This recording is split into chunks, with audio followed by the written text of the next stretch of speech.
You see, it seems like we live in repetition because we're watching the ever-changing and every new river of existence through glasses of repetition. But, and this might sound a contradiction, but it's not. There is never a repetition. So when our, let's say, perverted look on life is cleaned up, then you start to see that in every moment, in every instant, the beloved is appearing everywhere. And sometimes we get that, you know, we are like in the middle of, let's say, a quarrel with somebody, really angry, you totally wrapped up, or maybe you are by yourself, you have been like repeating the same story in your head over and over and over again, yeah? And then, in a moment, the beloved calls you, and you see, I don't know, a flower or something. And you're back to yourself, and you see that that repetition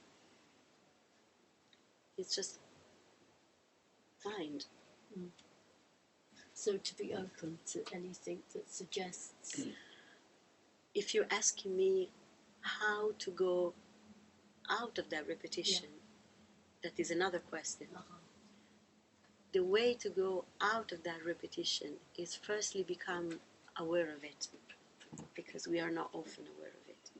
And then when we become aware of it, we will become, on a certain point, tired of listening the same stories in our mind again and again and again.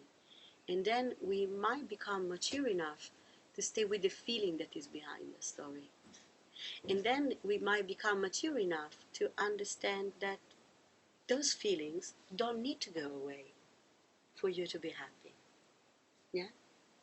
And then you might become mature enough to remaining with them, sitting, and invite them to have the tea in your heart.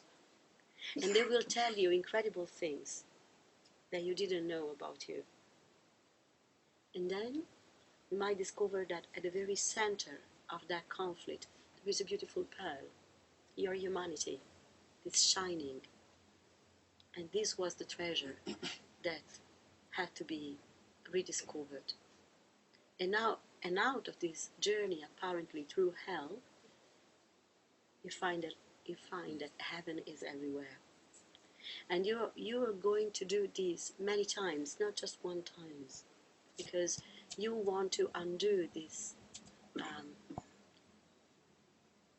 this illusion, not by not. And this is the adventure to be human. And it's not about finishing it, because at the end there is nothing, same nothingness that was at the beginning of creation. At the end of creation there is nothingness. It's about enjoying the journey and understanding the beauty of something that has no color, no form, no qualities whatsoever, that appears as all there is.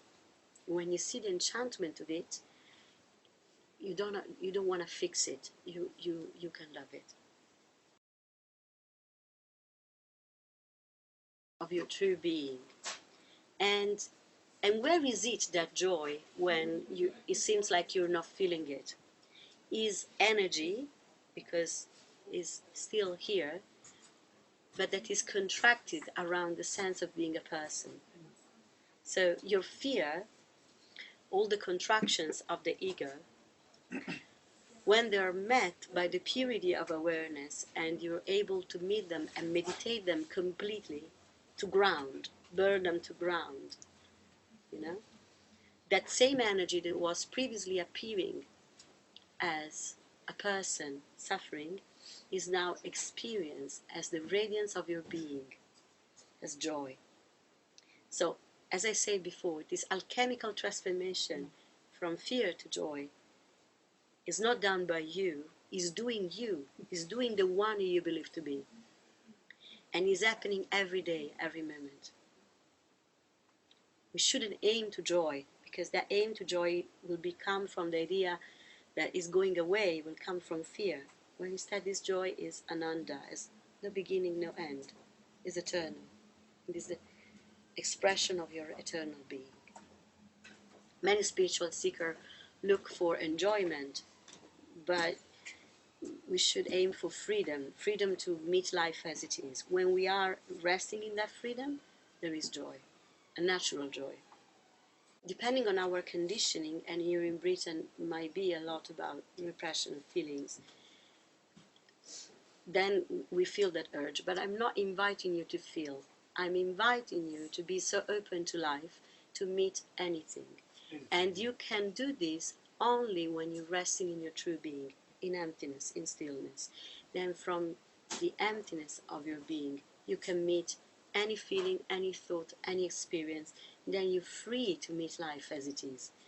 And the joy comes from this being free. You don't need to select feelings. That would be, again, suffering.